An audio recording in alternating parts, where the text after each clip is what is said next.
কক্সবাজারের রামুর রশিদনগরে অটোরিকশার 5 আরোহী নিহতের ঘটনায় ঢাকা কক্সবাজার রুটে ট্রেন চলাচল বন্ধ করে দিয়েছে বিক্ষুব্ধ জনতা। ঘটনাস্থল থেকে বিস্তারিত জানিয়েছেন প্রতিনিধি অর্পণ বড়ুয়া। কক্সবাজারের রামুর রশিদনগরে একটি মর্মান্তিক দুর্ঘটনা ঘটে গেল। আজকে দুপুর 1:15টার সময় কক্সবাজারের রামুর যে রশিদনগরের ধলিছড়া এলাকা আছে, এই এলাকায়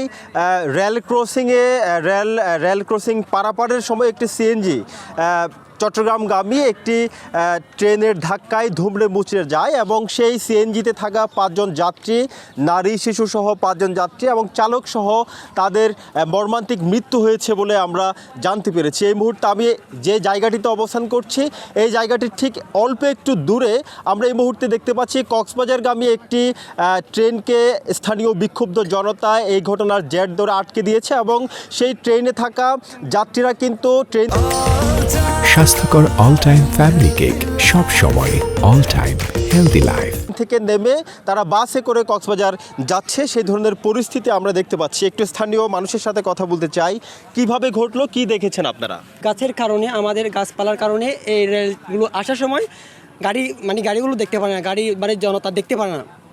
তো এখন হচ্ছে আমাদের অনেক দাবি আছে, এগুলো দাবিগুলো মানতে হবে। আর হচ্ছে আমাদের এই গাছপালাগুলো ছেড়ে দিতে হবে এবং গাছপালাগুলো কেটে ফেলতে হবে। যদি গাছপালা না কেটে তাহলে আরও সামনে। আপনারা বলতে চাচ্ছেন যে এই যে রেল লাইন দেখতে পাচ্ছি আমরা, রেল লাইনের দুই পাশে কিন্তু অনেকগুলো গাছ দেখা যাচ্ছে, অর্থাৎ দূর থেকে যদি কক্সবাজার থেকে ছেড়ে আসে ট্রেন, তবে পার্শ্ববর্তী যে রুট, এই যে রেল ক্রসিং পার্শ্ববর্তী রুট হয়ে যে ছোটোখাটো গাড়িগুলো চলাচল করে রেল লাইনের উপর দিয়ে, এই গাড়িগুলো থেকে আসলে চালকরা ট্রেন দেখতে পান না, যার কারণে দুর্ঘটনাগুলো ঘটছে বলে স্থানীয় বিক্ষুব্ধ জনতারা তারা দাবি করছেন।